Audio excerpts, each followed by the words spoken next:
भारतीय राजनीति का पिछला दशक कैसा रहा, बदलावों से भरा और हाँ, विवादों से भी। तो आज हम प्रधानमंत्री नरेंद्र मोदी के नेतृत्व वाले इसी दौर को थोड़ा समझने की कोशिश करेंगे।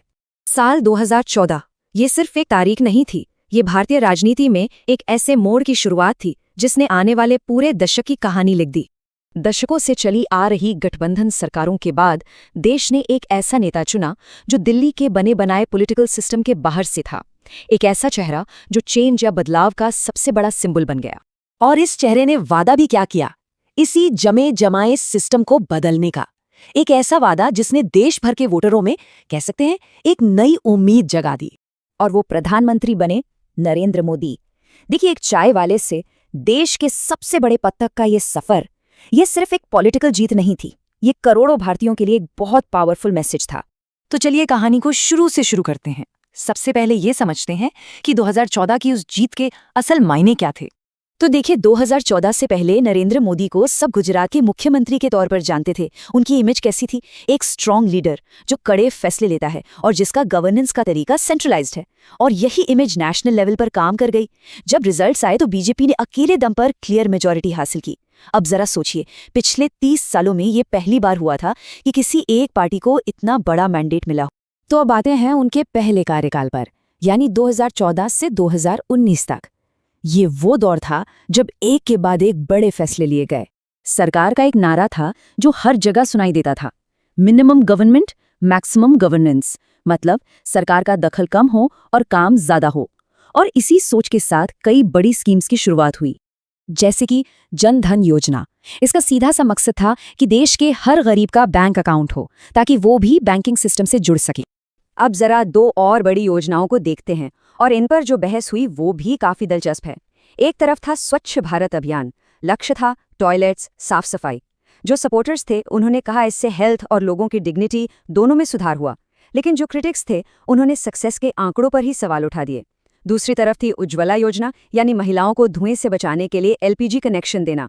सपोर्टर्स ने इसे हेल्थ और महिला सशक्तिकरण से जोड़ा, पर आलोचकों ने एक बहुत प्रैक्टिकल सवाल उठाया कि सिलेंडर तो मिल गया, पर उससे दोबारा भरवाने के पैसे कहाँ से आएंगे। ये एक बड़ी चुनौती बनी रही। और फिर आया 2016 का वो फैसला जिसने सचमुच रातों रात पूरे देश को हिला दिया, नोटबंदी। सरकार का कहना था कि ये काले धन, नकली नोटों और करप्शन पर एक सर्जिकल स्ट्राइक है।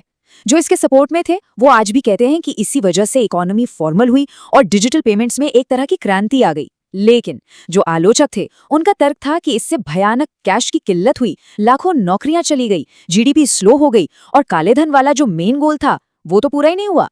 कह सकते हैं कि ये मोदी एरा का सबसे ज्यादा विवादित फैसला रहा। विदेश नीति पर भी पहले टर्म में बहुत फोकस था। अमेरिका, जापान, ऑस्ट्रेलिया, इन देशों के साथ रिश्ते मजबूत हुए। क्वाड को एक तरह से नई जिंदगी मिली। G20 जैसे इंटरनेशनल मंचों पर भारत की मौजूदगी पहले से कहीं ज्यादा दिखी। हालांकि एक आलोचना ये भी हुई कि पड़ोसी देशों को लेकर जो पॉलिसी थी वो थोड़ी इनकंसिस्टेंट रही। तो अब चलते हैं दूसरे कार्यकाल की तरफ। 2019 में जीत और भी बड़ी थी और इस बड़े जनादेश के बाद जो फैसले हुए वो और भी बड़े, और कह सकते हैं कि इनसे पोलराइजेशन भी और गहरा हुआ। इसकी शुरुआत हुई एक बहुत बड़े फैसले से, जम्मू कश्मीर से आर्टिकल 370 का हटना। जो सपोर्टर्स थे उन्होंने कहा कि ये देश को एक करने और हमारी संप्रभुता के लिए एक बहुत मजबूत कदम है। दूसरी तरफ जो आलोचक थे उन्होंने फेडरलिज्म यानी संघवाद पर चिंता जताई और वहां जो गिरफ्तारियां हुई और कम्युनिकेशन पर रोक लगी उसकी भी खूब आलोचना की। इसी दूसरे टर्म में दो और ऐसे बड़े कदम उठाए गए जो बीजेपी की कोर आइडियोलॉजी का हिस्सा माने जाते हैं। पहला था अयोध्या में राम मंदिर का निर्माण। समर्थकों ने इसे एक ऐतिहासिक भूल का सुधार और सांस्कृतिक आकांक्षाओं की पूर्ति कहा, तो वहीं आलोचकों का मानना था कि इससे धर्म और राजनीति के बीच की लाइन धुंधली हुई है और ये मेजॉरिटेरियन पॉलिटिक्स का प्रतीक है। दूसरा बड़ा कदम था CAA यानी नागरिकता संशोधन कानून। सरकार का कहना था कि ये पड़ोसी देशों से आए प्रताड़ित अल्पसंख्यकों को सुरक्षा देने के लिए है, पर इसके क्रिटिक्स ने इसे धार्मिक आधार पर भेदभाव करने वाला बताया और कहा कि यह संविधान के सेक्युलर ढांचे के खिलाफ है। इसके बाद हमने देश भर में बड़े प्रोटेस्ट भी देखे। और फिर आई कोविड-19 महामारी। ये शायद सरकार के लिए सबसे बड़ा टेस्ट था। दुनिया का सबसे बड़ा लॉकडाउन लगाया गया। प्रधानमंत्री गरीब कल्याण अन्न योजना के तहत करोड़ों लोगों को मुफ्त राशन दिया गया और कोविन प्लेटफॉर्म के जरिए एक मैसिव वैक्सीनेशन ड्राइव चलाई गई। लेकिन इसी के साथ साथ हमने प्रवासी मजदूरों का वो भयानक संकट भी देखा। इकोनॉमी को एक बहुत बड़ा झटका लगा और दूसरी लहर के दौरान ऑक्सीजन की कमी से जो हुआ वो भी एक बहुत बड़ी चुनौती बनकर सामने आया। तो अब सवाल ये उठता है कि इस पूरे दशक में जो गवर्नेंस का तरीका रहा, जिसे द मोदी वे भी कहा जाता है, वो असल में है क्या? चलिए समझते हैं। देखिए, इकोनॉमी को लेकर ना दो अलग अलग कहानियां सुनाई देती हैं। एक तरफ सपोर्टर्स हैं जो इंफ्रास्ट्रक्चर में हुए जबरदस्त काम की बात करते हैं, नए हाईवेज, रेलवेज, एयरपोर्ट्स। वहीं दूसरी तरफ आलोचक हैं जो बढ़ती बेरोजगारी, इनफॉर्मल सेक्टर पर पड़ते दबाव और अमीर गरीब के बीच बढ़ती खाई पर चिंता जताते हैं। अच्छा, अब बात करते हैं उस मुद्दे की जिस पर शायद इस दशक में सबसे ज्यादा बहस हुई है, डेमोक्रेसी और इंस्टीट्यूशंस। सरकार पर आरोप लगते रहे कि मीडिया पर दबाव है, सेंट्रल एजेंसीज का गलत इस्तेमाल हो रहा है, ऑपोजिशन के नेताओं पर केस किए जा रहे हैं, और इन सब पर सरकार का जवाब हमेशा एक ही रहा कि कानून अपना काम कर रहा है। तो कुल मिलाकर अगर हम मोदी की शासन शैली को समझना चाहें तो क्या खास बातें सामने आती हैं? पहली, ये एक बहुत ही स्ट्रॉन्ग पर्सनैलिटी ड्रिवन लीडरशिप है।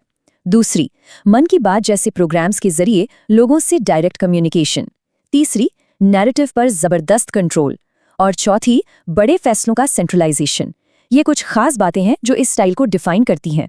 तो आखिर में सवाल आता है विरासत का।